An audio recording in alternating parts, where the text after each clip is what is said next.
Hey everybody, welcome to today's episode. Sorry about the issues in the last two videos with the sort of oversensitivity of the mic on the audio recording. Basically, I recorded the Arsenal game and then recorded the cup final.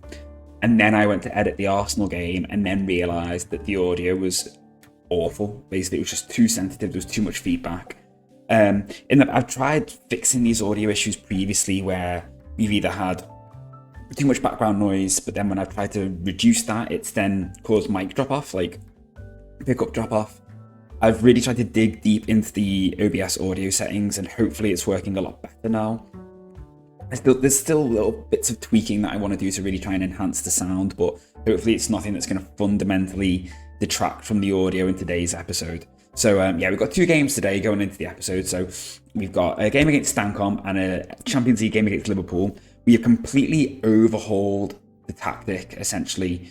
The squad, to an extent, has had a very small overhaul in terms of incomings, but the outgoings have been quite substantial.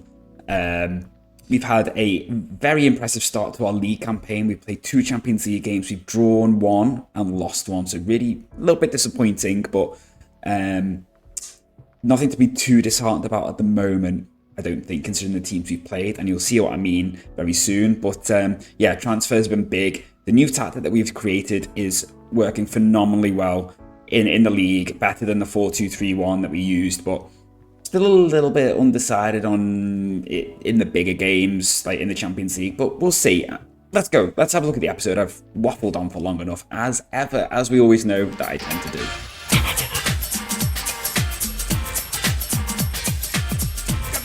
Hey everyone, so I just watched that intro back and I found it ironic that I said better as the audio dropped a little bit, but I think that was more just because I lost my breath, lost my voice a little bit. Today's episode, oh man, where do we start really? Let's be honest. You can see here, this is the recommended tactic, the recommended lineup from the assistant for the Stancon game, and you'll notice that we're using a 5-3-2. Now, we had talked previously about trying to develop a two-striker system to get Michanovic and Vukovic in the lineup together. Now, I didn't envisage it happening this soon. I thought I created the tactic to basically build up a bit of familiarity with over this season, maybe use it in certain games, etc., etc., and with a view to potentially bringing it in next season. I floated the idea in Jake Cooper's Discord. You can find the link for that down below. And people were just like, just go for it, just do it. Now, I was still a little bit cautious. I was a little bit scared because obviously that 4-2-3-1 got us to a Champions League semi-final last season. And if we just look at the coefficients, we're sitting in 8th. It's really important that we double down on that, really. The problem is that Portugal are doing better than us at the moment, only at the moment, but if we started before a ball had been kicked in any European competition, just over 1 point behind them. So if we can really have another blinding season in the Champions League this year, we could literally just go straight up to 7th again. We could go from 10th to 8th to 7th in the space of 2 seasons. So we really need to try and dig in and start performing from our point of view, because like I said, we have lost played 2 games. We drew against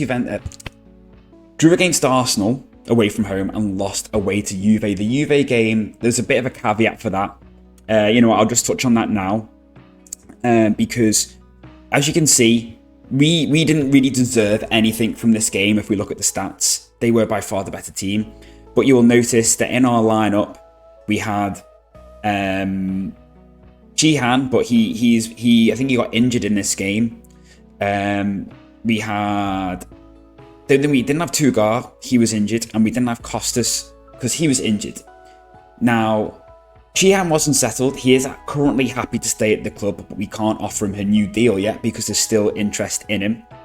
Gnechton, he got injured as well. But he was generally having a poor game. Vukovic got injured, and it just wasn't a good game. Juve's press was incredibly aggressive, and without having Costas in the middle, and without having Tugar, and with having a unsettled Chihan who just wasn't in the game really, we struggled to play past the press. Yeah, and played against Arsenal. Again, Arsenal deserved something from the game, but we actually took the lead. They were brilliant. I mean, I say they were brilliant. They had 30 shots, 10 on target, and only got an XG of 2.7. That's what, 0.27 XG average per shot on target, which is pretty terrible, really, when you think we had 1 shot on target and our XG was 0.44, and that was the goal we scored. Basically, our defense, with this 3 at the back tactic that we're using, it's very miserly. It may look on paper like it gave away a lot of chances in this game, but as you can see when you actually look at the XG is relatively low per chance, and that's because it just sort of really seems to squeeze the opposition, and they just don't seem to be able to create really great quality chances. Costas on paper is having had a poor game, but I actually think he did quite well. We could see that when we were playing it out, he was just to have that composure on the ball, just to play around the press of Lavia and Martikainen.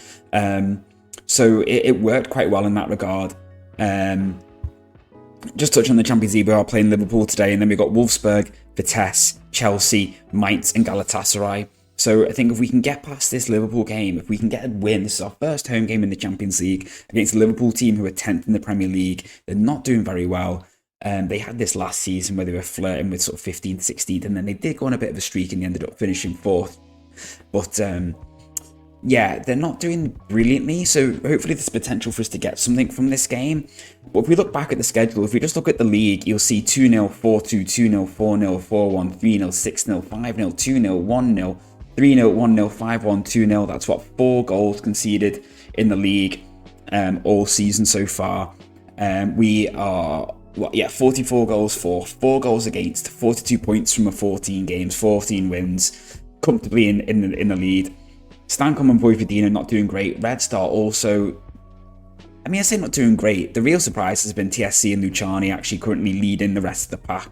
But yeah, this tactic has really sort of changed how well we seem to perform in these in the league. Like the 4-3-1 never worked this well, I don't think. Like, don't get me wrong, we still did well at times, but I don't think we've ever been this solid.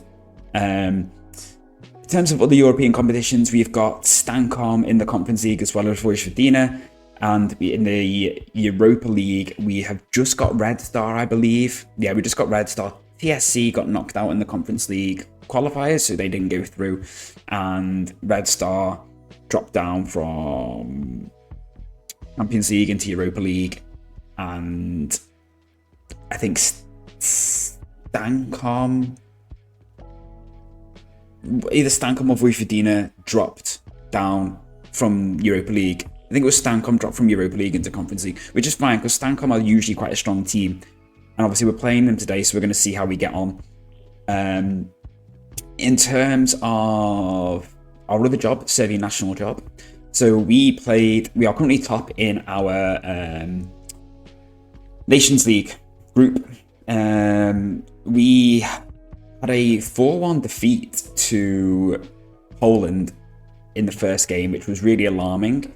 But when you see the stats, the keeper basically just had a shocker. Safe to say he has not played in goals since then. At the second half, we were all over them. And it was unlucky that we just didn't really score any more goals than that. They got all their goals within the first 40 minutes due to just some shocking goalkeeping, basically. Some poor attacking play, but ultimately we were really unlucky. I think it was just one of those games where just every chance they had seemed to go in. Look at that, they scored 4 goals from 5 on target. So yeah, I think it's just one of them. But then we've since gone on to win all 3 games since then, including our last game, which was a 3-1 win against Poland. So at the moment, we're currently on course to get promoted back into League A. So you're back into the top. But how did we get back to Partizan? How did we settle on this tactic? Well, transfers were massive. So as you can see, 241 million out, 145 million in. And when you think that over half of that was just spent on one player, and the rest have all been quite cheap deals. Out. So we predicted that we might lose Yusufu. I'm not going to worry too much about moving my face at the bottom right. It's not as important for the outs, I don't feel. We thought we might lose Yusufu, and losing we did. Arsenal bid for him, he wanted to go, and I was like, you know what? That's fine. I'd expected this to happen. We had Eduardo Fernandez coming in, who has been pretty good since he's come in, the young Argentinian who we signed for 6.5 mil. But then what I didn't expect was them to bid for Alexic, and obviously we'd already agreed with Alexic that we would sell him if a bid for 11 mil came in. because we basically had to. And and he also really wanted to go to Arsenal. It was, fair enough, they've just won the Champions League. So I ended up getting 16 mil for him. I don't think he's very happy though, because he's barely kicked the ball for Arsenal. He's made one sub-appearance basically for them, I think. So he's not very happy, but, that's his fault really. He could have stayed. Angeloni, then, Spurs came in for him. He was adamant he wanted to leave, and it wasn't worth the drama, to be honest with you. So we made a profit on him. Petras, basically, I didn't realise when we talked about him last season about being prepared to sell him. He actually had a year left on his deal, and it was. I'm really wanting to try and focus on the young strikers that we have, and the opportunity came to sell him to Fiorentina for, well, as you can see, just under 10 million with a year left on his deal. We signed him for 950,000, so that made sense. Jose Suarez, we managed to basically recoup the initial transfer fee for him from Al Hilal. Obviously, he was worth more, but I think with a year left in his deal to basically get back what we signed him for, I think is not bad going. Marcio was a surprising one. So a few clubs bid for him. He kicked up a stink, and he was adamant he wanted to leave, to the point where I basically had to agree to sell him. But unfortunately, the only fee I could agree with him, inadvertently almost really, I was surprised I ended up having to sort of set a fee which I wasn't happy with, and even then he still agreed to it. Basically you try and negotiate it down. I was thinking surely he won't go for that, and then he did. Ended up being 12 mil, which was 2 mil less than we'd signed him for, and I wasn't happy about making a loss on him. So in the end I just offered him out for 20 million, and Dortmund came in because I knew someone was going to bid for him, and I knew it was probably going to be less than I wanted to sell him for, and I knew I'd have to agree to it as well. So I kind of basically decided to preempt that, offered him out for more than I'd agreed to sell him for, in the hope that someone would bite, and thankfully Dortmund did. So we still managed to make a profit on him after a season, even though I didn't really want to sell him. So now this is where the squad overhaul really starts to begin. So Newcastle bid for Esasuna. We had a lot of bids in for him. And he is basically he was interested in speaking to them, Man United, Real Madrid, Tottenham. But he was the club he really wanted to speak to was Newcastle. So when Newcastle bid for him, it was the whole, we'll find it very difficult to convince him to stay, all that jazz basically. Tried to talk it out with him. He wasn't interested. So in the end I agreed that we'd sell him if Newcastle bid for 46 mil. He was more than happy with that. And Newcastle accepted that, and I think we did manage to slip a little cheeky profit of sale on. And considering we signed up 9-10 mil, still a great profit. A few other little sales really. Kushar, we were trying to get rid of him. I felt he wasn't good enough. He was inconsistent and didn't really enjoy big games. In the end, all I managed to do was loan him out to Augsburg, but there is a 9 to 10 mil purchase option, I think, in that. I think it's 5 mil and then some and then the rest in installments. But he's done quite well, so he might well stay there. Failing that, he'll come back and we'll loan him back out. We'll try and sell him. Igor Chetin was another one who wanted to leave, West Ham, and that were bidding for him, and but they were bidding lower than what I wanted to sell him for. So I ended up offering him out for what I would kind of be acceptable for him. I'd be happy for him to go for, and Sao Paulo basically bid that, so he's gone there. Mehmet Gulen, we signed him for free, sold him to Jagardens for 400k, 525k, easy money. Gabriel Almason, made a profit on him, only small, basically double what we signed him for, to Bournemouth. Galgita Grafenberg has gone out on loan to Radnički Niš, and he's done actually really well. Alexandre Azevedo has gone out on loan to Sporting. They have an option to buy him. He's doing really, really well out there. He'll probably end up staying, but I don't need him anymore, so he'll probably end up staying at Sporting, I would have thought. We said we'd probably have him for a season and then sell him just while the youngsters have come through, and Cesar Bakar looks fantastic. And then Alan Levervasseur, so he basically, before the cup final, we had been resting him. He'd had a couple of little knocks. We didn't play him that reliably. I was trying to save him for the cup final, basically, to keep him fit, ready to go, wanted to make sure we win. And he basically said, I'm not happy that you've not been playing me. And I said, oh, sorry, start you. And he's like, oh, I don't want to be another player you've broken a promise to. Because obviously it was the whole thing about Jose Suarez wasn't happy that we hadn't sold him, even though no one was bidding for him at the time when we were more open to selling him, blah, blah, blah. And then, so we were like, fine, whatever. Wolves bid 42 mil for him. I rejected it because I thought I would try to negotiate it up, and they said no. And he wasn't happy because he really wanted to go and play for Wolves for some reason. And I was like, whatever. And then Real Madrid bid for him, and I managed to negotiate him up to 64 mil. And they accepted that. The remaining add-ons is just international appearances, and he is playing for France quite a lot. So I imagine we'll get that extra 9 mil. But we signed him for like 15 to 17 mil, so we've made another solid profit on him. We now come on to the ins. So we'd already talked about Mikhailo Mudryk, who's had a decent start to his career with us. Alexander Popovic is basically just our backup keeper. Now, I've talked about Per Landgras before. He is arguably the best defender in the simulation right now. We've had our eye on him for about 2-3 years. He's had massive release clauses. We've just not been at a point where we've been able to afford that. Believe it or not, we've still got about 100-odd million in the bank as well in the transfer budget to spend. But we managed to bring him in for 84 mil. He was really keen on the move, and he is slotted right in. He's basically our covering centre-half in this back three.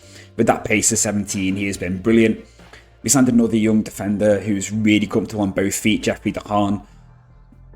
A little bit of a hit-and-miss start, but he's only young. He's someone who we just need to give time to develop to. Vladimir Shevchenko, basically he came in because key players were concerned about the lack of depth at number 10 after Alexic left. So our scouts came back with him, 4-star rated, so we thought surely this is going to appease people. And we're not happy with his aggression, his bravery, but he's generally a good player. As you can see so far, 4 goals in 8 appearances. And a lot of his other technicals and his mentals are generally pretty good. So we're quite happy with him, and he's done quite well, and that did actually appease the rest of the squad. With Angeloni came in, we signed Manuel Casas from Castilla, and he's been brilliant. As you can see, 3 assists. He's been fantastic since he's come in. We're really, really happy with him. He's almost sort of displaced Connection a little bit. Connection's had a couple of injuries, but Casas has arguably done better. And then Abderrahim Atif is someone who scouts found scouting the under-20 Spanish team. So he's come in from Malaga. I think he could be a really good striker option for us. He may eventually, if we stick with this tactic, we may eventually look to sell Borisenko and use Atif instead. And then Tim Lauer is someone we've found in the under-19s or under-18s German team.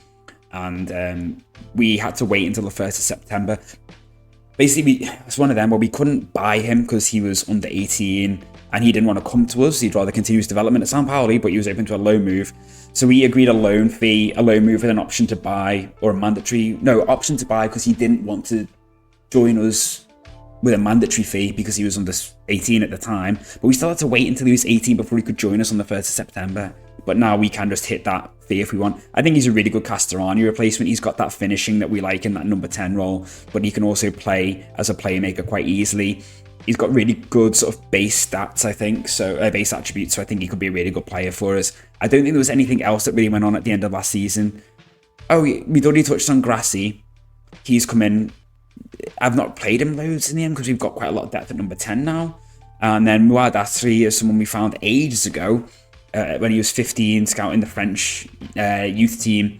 Wouldn't join us then, but once he hit 16, he was actually quite happy to come in. So he's definitely one for the future. With those reflexes of 18 and that quite substantial height, I think he could really develop into a top keeper if we can nurture him right.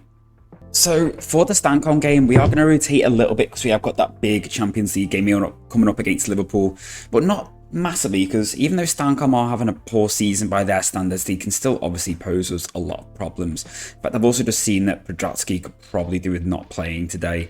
So you know what I might do is I might play Firmino as the 10 and Hurtle as the Roman playmaker.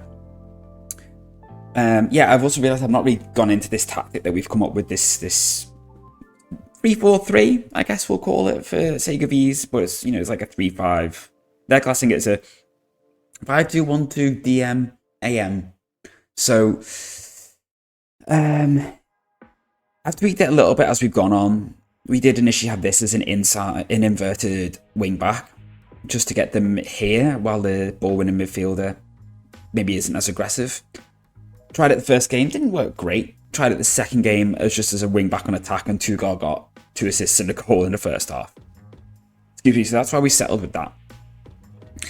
But we just got the covering defender, which is Landgrass. Makes sense because he's absolutely rapid.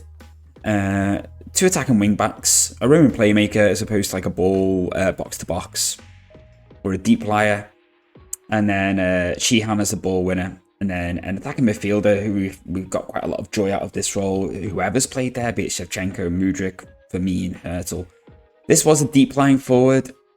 Micanovic does want to play as a deep lying forward, so I might actually stick him back on that. And then an advanced forward just for someone leading the line.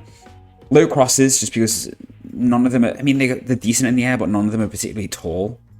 Work ball into box, typically slightly higher tempo, fairly narrow. I know we got the wing backs, but I still quite like it narrow because we generally play a short passing system. So it makes sense to have it narrow because everyone bunches together a bit more, everyone's a bit close together, so it suits the short passing. Just playing it out from the back in the transition from the keeper. High and standard, high defensive line, high press, etc.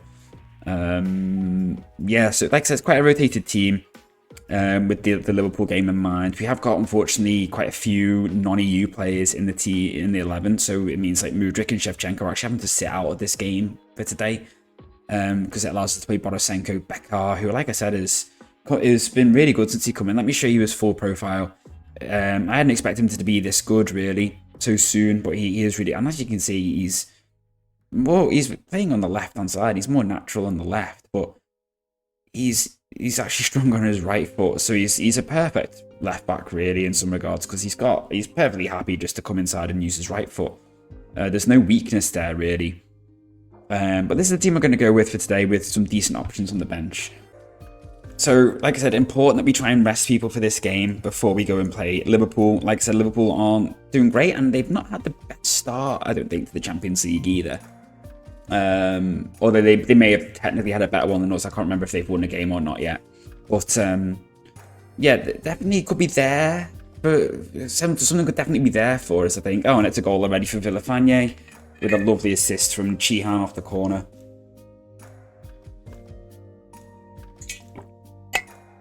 Brilliant, great start. It settles the nerves down really nicely.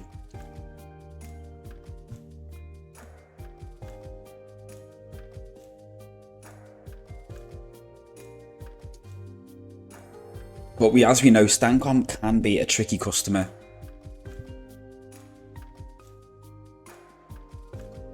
What's up with Cesar? Setzer, aggressive, calm down, pal.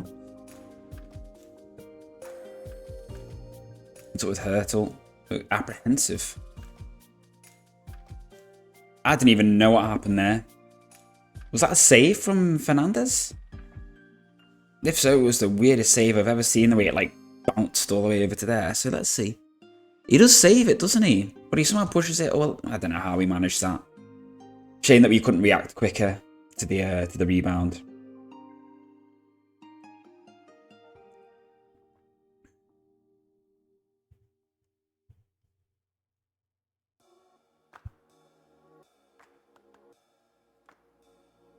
I'm not too concerned because we've got really good depth on the bench. We've got better players on the bench that we can bring on. I'd love, obviously, you know, we're quite clearly miles ahead in the league, but I really want to keep this 100% win record going. We've won something like 30 odd league games or something in a row or something crazy. So it'd be nice to keep that going. I'd hate to lose that run. Setzer wins it back. I thought he'd messed it up then, but he somehow managed to keep it going. And it's back to him, and he crosses it in. Micanovic can't get to it. Thought they were going to get in each other's way at the back. Then here's Micanovic. Borisenko. It's whether Micanovic is offside, because I don't think Borisenko is, but it's whether Micanovic came from an offside position. That is the question. Been given. Okay. Well won by Casas. As I said, he's been really good since he's come in. Got him quite cheap as well. So yeah, been quite a nice option with little outlay. We paid less for him than we did for Angeloni, and obviously we sold Angeloni for more, like for a profit. So it's a good bit of business all round, really. We are going to take Landgrass off. But I think can Bascovanu play there? He could do. I don't know whether we just bring on Bishabu though, just to be on the safe side. I think we just do that personally. For me, I'm struggling a little bit. Let's give it to Grassi and anyone else who could do with coming off. Eventually Chihan, I think, but maybe not right now.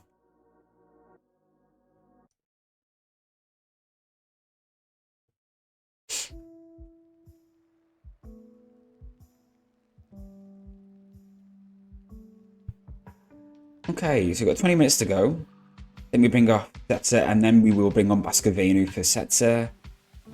And we'll bring on Podratsky for Hurtle and Igwe for Chihan. And that'll do us.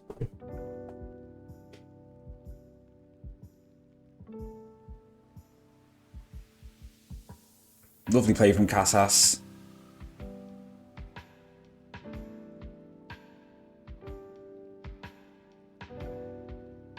Oh, great ball from Hurtle. Here's Borisenko. Wins the penalty. I think he's won a penalty there. We are training him to knock the ball past his opponents because he is quite... I think he's got quite decent acceleration. Yeah. So hopefully he can buy a few more... No penalty. Fair enough. Hopefully he can potentially get a few more penalties if he does try and quickly nip past someone. He can get fouled in the box.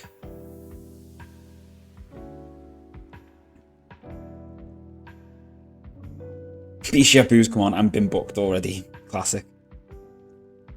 And now we just want to kill this game off. Play for those set pieces. We know we're good at them. Drop the line. Trap outside. Stop the crosses. Stay on feet. Don't want any stupid free kicks. Slow it down. Distribute over the defense. Fine. Put the bus in place. Get the wheel clamps on. It's going nowhere. 2-1. We've just got another 10 million from the Castorani deal to City through appearances. We've now got 141 million in the transfer budget, £761,000 per week left in the wage budget. And I'll be honest with you, I am really struggling who I want to spend this on, personally. I mean, is this guy massively better than Connection or even Casas? Possibly not. We look at our, just go into our shortlist. Now, there's one player who I would love to buy, and that is, where is he? He's not even on here now. Mohamed Setzer is not here, but he would be a fantastic defensive option, a midfield option. If I go into positions and I go here, this guy, we've had our eye on him for a long time. He is a beast, absolute beast. We've tried to prize him away from Bayern Munich before. Initially, he was interested in a loan, but Nagelsmann hates us, so he wouldn't send him to us. Then we bid for him, and they accepted the bid, but he didn't want to negotiate with us. And now, again, he's just not interested. Midfield is probably the one area we will look to improve, because I think we're going to lose... we've just tied Costas down to a 5-year deal. Chihan, we might be forced to sell if he won't agree a new deal with us. His contract expires in 2 years. Year and a half, just over. Striker, potentially will need another player to play up front. Like I said, I'm not convinced Borisenko is maybe necessarily the out-and-out future star at that role. Obviously, Machanovic and Vukovic, we have a lot of hope for. But again, we'll just have to see how they develop. Kadiena Mukhtar is someone we've been keeping an eye on. He could be an option. But again, I don't know if he's the one. Yeah, there's a lot of good potential strikers here. Carlos Carrera is someone who I quite like the look of. But again, pace isn't great. I'm looking for people with pace, basically. He could be an option, but finishing isn't brilliant, but composure's good. But yeah, where do we spend the money, guys? Where do we spend this money? You've got all this cash to burn. Another defender, potentially at some point. Abdul Fattah is someone who we have tried to sign before. Yeah. So, this game is just carries so much weight for me for so many reasons. I'm a massive Everton fan for my sins, so beating Liverpool is always nice. For us, we really need to get a win. I think we're currently just outside the even just the qualifying places. So a win here would obviously put us into the top 24 and just give us something to really build on for the next few games, which are very winnable, I feel. Yeah, just huge few games. I think this is our strongest team currently. Stankovic, Langras, Bishabu, Tugarchi, Han Kostas, Finnegan, Shevchenko. Vukovic or Michanovic is kind of interchangeable, I think, at this stage, and then Borisenko up top. We've got Michanovic on the bench. He could arguably start over either Borisenko or Vukovic. Yeah, it's toss of a coin, really, I feel. I'm going to go with Borisenko just for now. And then we've got Mudryk on the bench, Jovic on the bench. Jovic hasn't really played a huge amount, I'm being honest with you. Lefania, Pedratsky. Anybody else missing? No. Okay. Let's go, everyone. So we are going up against a Liverpool team who have lost 3 out of their last 5 games. They just got absolutely hammered 4-1 by Manchester United. You can see they've obviously still got generally quite a strong team. Jude Bellingham, Akamash. The rest are all new gens, really, I think. Oh, they've got Trubin. This guy, I think, is, yeah, he's a real player. But the rest are all new gens. A few of them we've looked at. Alfred is the guy we had on loan from Barcelona. Hielke Brugink is someone we've tried to sign before he went to Liverpool when he was at Utrecht. Rest of them look pretty good, to be fair, but so do we. In fact, also, I just need to check. Oh yeah, the stadium is currently being expanded. It was actually in the end they upped it to 6,000 more seats rather than the initial whatever it was that I thought it was, like 3,000 that they said. Gomez is quite attacking, so we'll keep an eye on him. Yeah, hopefully. Oh, I'm scared. I'm always scared. Liverpool always just seems to have a quality team regardless. In the past, over every FM I played them, we've been in with the shout of beating them. But then they've always just shafted us anyway. Just one of those things. This isn't good, Benfica winning. It's really not good. We need them to not win because we've got to try and catch up to Portugal. Costas whips it in. Bishabu, come back to Tugar, don't lose it. Good.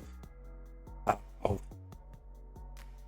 How can he be offside when it's come off a Liverpool player? He wasn't offside when the pass was played. The ball bounced off a Liverpool player and has gone to him. Right. Okay. I think that's unfair. I think that's harsh. I think that's really harsh. Personally. Let's use our try and get a set piece advantage if we can. Get that away. Thank you. No. Thank you, Fernandez. That is not good defending. We should not have been letting him drift in like that.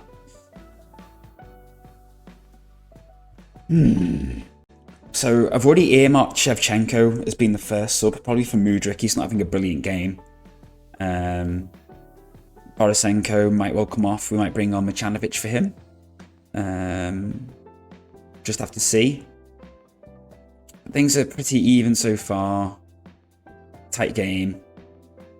I think to play Juve and Arsenal away in the first 2 games and then have a home visit of Liverpool is quite savage, really, from the Champions League gods. And obviously we've got Chelsea thrown in there as well, who, you know, are no pushovers, let's be honest. Like, they won the Champions League a couple of years ago, so... well, actually, they won it twice in 3 years. I mean, in this simulation, not in real life.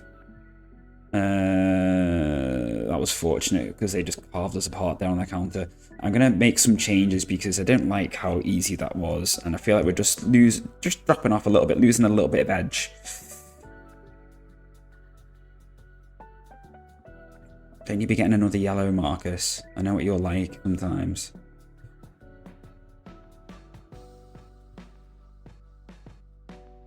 We can shout. Let's shout.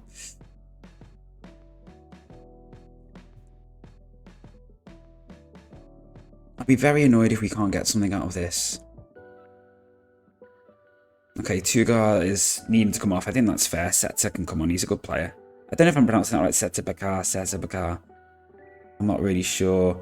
Langras isn't actually having a particularly brilliant game.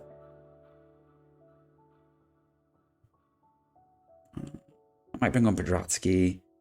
And maybe we take off Langras for Villafanye. Villafanye is a good player. Langras was just a little bit nervous, which I don't like. Bit more encouragement. Last 10 minutes to go. Let's go a bit attacking. Let's see if we can nick something here right at the death. Mudryk, nice. Oh, lovely football. Play it out wide. This out wide was the one. He was offside, but that won't get given, which is annoying. And they're gonna score now.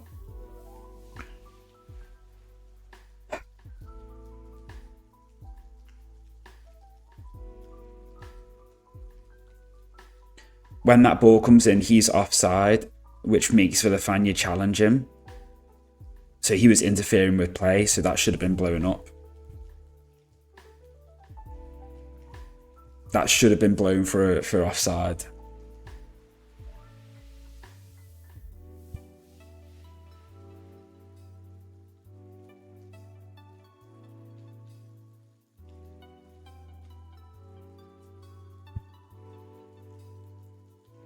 Like,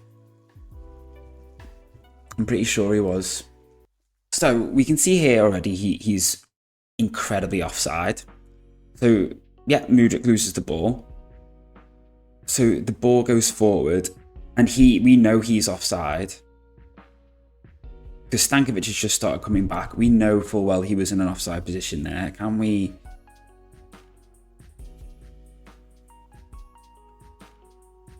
I don't want to go all the way back to 10 minutes, but I'm going to have to. And then we're going to have to change the camera height, I think. No. And zoom out a bit more. Let's watch it. So he's offside. He is miles offside. He challenges he goes to the ball, so Villafanye has to head it clear. So he's arguably interfering with play there. He's interfering with play, but it doesn't get given. And what can you do in that instance? Now, I suppose we're kind of fortunate that we've got 4 out of 5 incredibly winnable games, I would say, on paper against Wolfsburg, Vitesse, Mainz and Galatasaray. Chelsea will be tough. They're currently 7th in the league. They've got a decent team. I back the lads to do well. You know, we've been unlucky, I think, in these... Okay, Juve, we deserve to lose, I would say. That Liverpool game, we shouldn't have lost. That should, in my opinion, be given, because I feel like he's interfering with play. But should have been offside, but... What can you do? And then Arsenal. You know, like I said, we took the lead. Fair play to Arsenal. They deserved something from that game, but I think we should really be winning these next... Certainly these 4 out of these 5 games. It should be more than enough for us to go through. Even if not in the top 8, certainly in the top 24. Hopefully the top half of that 16.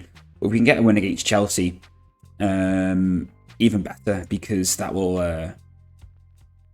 then we should be able to get top 8 with 5 wins out of the next 5 games. 16 points should hopefully be enough. What I'll probably do is I will bring it back for one of these games, for probably the Galatasaray one, I would imagine. Potentially both the Mainz and the Galatasaray ones, just depending on how things are going. But we probably will do both, I think, like we normally do. Well, not say like we normally do, like we used to do. Just so we can see how we get on in there. But the next, 3 games are all at home, which is really, really good. Before we finish up with 2 away games. That's quite tough. 5 out of 8 away games, I think, is quite harsh, really. Is that 5 out of... No, is it an even split, actually? Yeah. Oh, yeah, it's 4 and 4. Yeah, anyway. It's really annoyed me. That's really annoyed me, that. But what can you do? We just have to move on. Thank you for watching, everyone. I think I'll wrap it up there. I hope you have enjoyed the episode. I hope the audio is generally even better. I will now edit and hope that it's still good. And I will see you all very, very soon for this double header, Mainz and Galatasaray. And yeah, take care, everyone. Bye for now.